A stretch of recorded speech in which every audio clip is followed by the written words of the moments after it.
Episode 8, Suicide and the Death of a Child, First Responder Perspectives. You don't talk about suicide.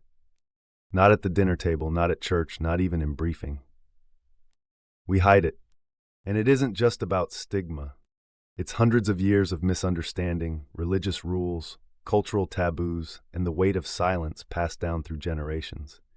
Suicide became something unspeakable, and so we learned not to say it out loud. But first responders don't get that option. You see it, over and over again. And while any suicide is hard, when it's a child, it stops everyone in their tracks. The innocence lost feels unthinkable. It's the one kind of call that can crack even the most hardened or numb responder wide open. The hidden nature of suicide. Research in suicidology, beginning with Edwin Schneidman's work, shows suicide is less about wanting to die and more about trying to end what he called psychache, unbearable psychological pain. Survivors of suicide attempts often say the same. They didn't want death as much as they wanted the suffering to stop. For kids and teenagers, that risk is even sharper.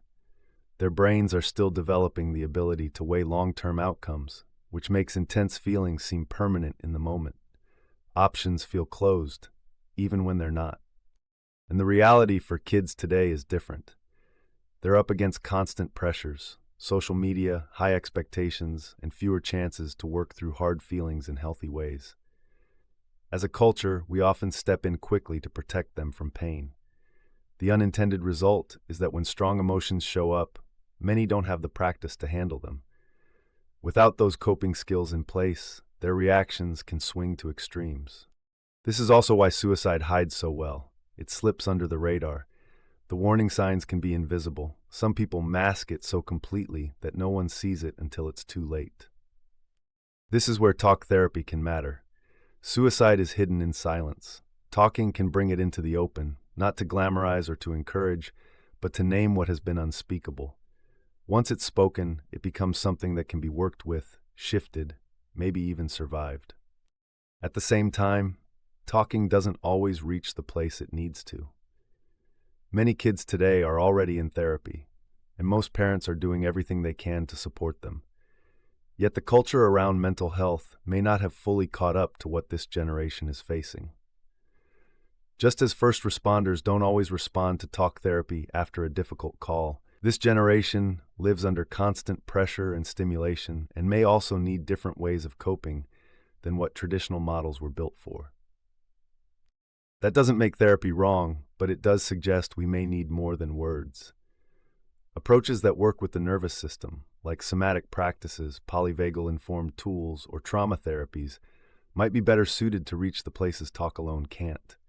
Because much of suicide risk isn't just in the mind. It's in the body's wiring, chemistry, and stress response, often long before anyone speaks a word. What first responders face. There's a unique quiet at a suicide scene, especially when the victim is a child.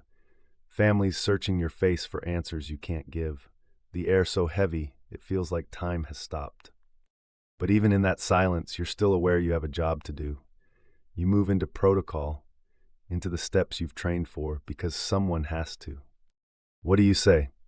Sometimes nothing. Sometimes the only thing you can offer is presence. As responders, you carry it differently too. Death from illness, accident, or violence follows a pattern you learn to live with. Suicide is different. It lingers. It raises questions that don't always go away. Beyond rules and taboos, religion has shaped much of how society views suicide. For centuries it was called sin, selfishness, or weakness. That moral weight still hangs over families today. It silences them. It silences us. But there are other ways of seeing. Some spiritual traditions suggest that every soul has its own path, and sometimes that path includes leaving earlier than we would ever want. This doesn't take away the pain, but it offers another frame, that even in the most devastating loss, ripples of meaning can move through the lives of those who remain. You don't have to believe it, but sometimes when nothing else makes sense, it helps. Where we go from here. The truth is, suicide is not going away. More people than ever are asking themselves whether they can keep going in this world. Life feels heavy, the demands never stop, and some quietly decide they don't want to do it anymore. Telling them not to isn't enough. Silence isn't enough either. What changes things is letting the conversation surface without shame, letting people say, "I don't want to be here," and not recoiling from it. Not every death will be prevented, but some can, and the only way forward is to keep speaking what was once unspeakable.